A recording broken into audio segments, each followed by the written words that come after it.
Wrestling fans are not happy with AEW's announcement for Double or Nothing. We're also going to talk about TNA signing some AEW people and so much more. It's coming up right here on The Ango Show.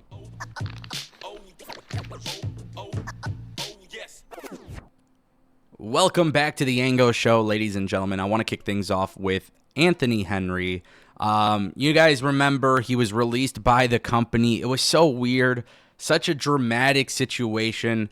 Ultimately, it ended up with the company doing the right thing and obviously bringing him back.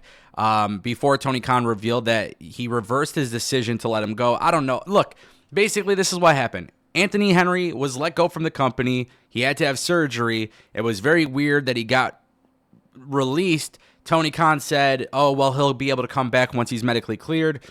It was just a very weird, chaotic situation. Now, what you need to know is this, and what I'm about to tell you is a spoiler, okay? But the Workhorsemen had returned, and they defeated the Spanish Announce Project. Obviously, Angelico and Serpentico tag teaming. This is for the ROH taping. So Tony Khan brought back Anthony Henry. Obviously, this guy's a great talent. Obviously, I felt bad for him to get released when he was injured out of all. Like, that was just a really weird situation. Then I also found it weird the way that Tony Khan kind of like spoke about it in the media scrums and all that stuff.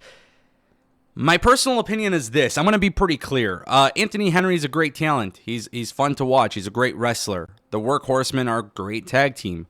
Why are they being wasted on ROH? I don't know. So that's one of the things that is ultimately upsetting, because you see a talented tag team in a company where I think sometimes the vision just isn't as clear. And you look at this tag team division and you kind of wonder, well, what the hell are they doing? I just don't get it. But he's a great talent. He deserves to be on TV. He should have never been released to begin with.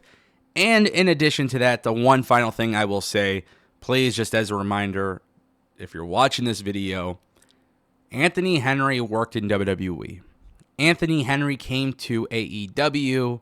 Anthony Henry did the Workhorsemen tag team, and it did actually get over. So at what point do you decide that you're going to push them as a legitimate, incredible tag team on your main TV product? That is the question that I want to know the answer to. I want to turn our attention to Jon Moxley. Now, this is very interesting. There is a lot of people who are not happy with this decision. I am not really sure how I feel about this, and I figure I would tell you. But basically, Tony Khan announced that at Double or Nothing, Konosuke Takeshita will verse Jon Moxley in a championship eliminator match for the IWGP championship, right? The IWGP Heavyweight Championship. So my point that I'm making here is that a lot of people are upset about this. If you go on social media, a lot of people are saying, well, why would they do this? Why would it not be a championship match? Why is it like, if you beat the champion, you get the opportunity? Now, obviously, Dave Meltzer was talking about this, and he was talking about, like, in New Japan, they basically control how the belt is booked and everything. They don't like to announce title matches when another one is scheduled. And obviously, Moxley versus Evil's taking place on Dominion, which I want to say is like early June. So obviously, here's the thing. A lot of people are upset about this because they're saying, why are you booking Eliminator Championship matches on pay-per-view? Then you have people that aren't aware of how New Japan controls the IWGP belt. My thing is this. AEW has been doing a really good job with their partnership with New Japan. I'm a little bit more curious as to why you can't get New Japan to announce things later, right? Or, I don't know. I don't know how to explain this. Like, I feel like at the end of the day, one of the biggest concerns that I have with these partnerships is that you are doing something on your product that is benefiting another company, and then that other company is telling you how to do things. With a partnership, it's got to be 50-50. Konosuke Takeshita could beat Jon Moxley, but what the hell is the benefit of him beating Jon Moxley now? You are literally booking yourself into a corner. If I were AEW, I wouldn't have done this. I wouldn't have booked this match at all.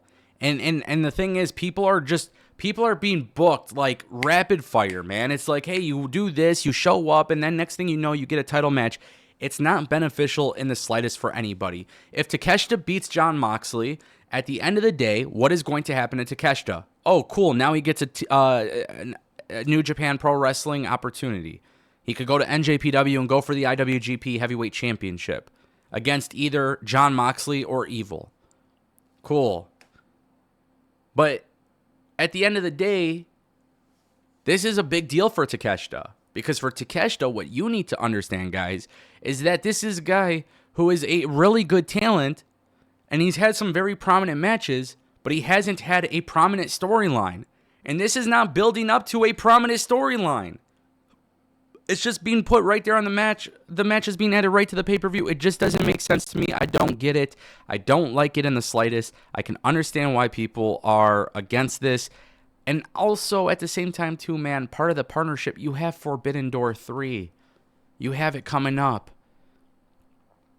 Couldn't you build the storyline a little bit longer and then make it happen for Forbidden Door? I don't know, man. I just feel like sometimes for everything that they do so well, sometimes I'm just like scratching my head. I don't get it. I don't understand it. It is what it is. But nonetheless, we'll keep it moving. We've obviously been seeing Ryan Nemeth in TNA. Now TNA is teasing another former AEW star. And I think it's pretty clear we're talking about Allie, a.k.a. The Bunny.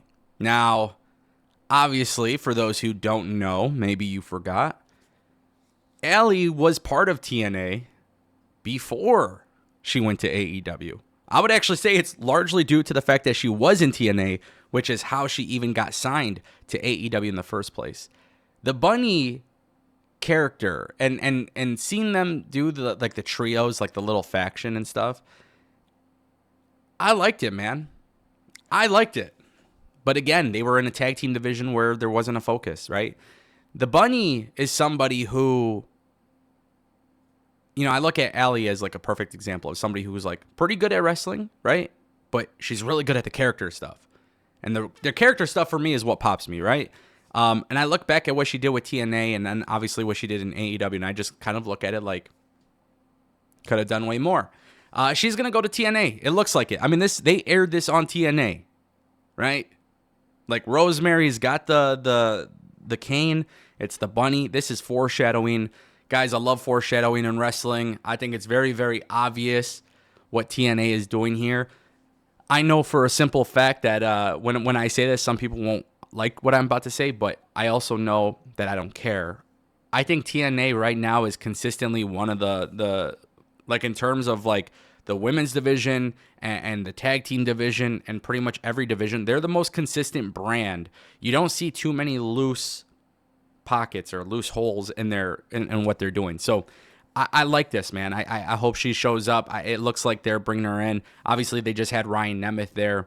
I'm not trying to tell you guys that TNA is going to take over AEW's spot, but AEW is dropping in significant amount of viewership, a significantly less amount of interest in the product, and obviously having multiple wrestling companies is a good thing. So, yeah. With that being said, ladies and gentlemen, that is the Ango Show.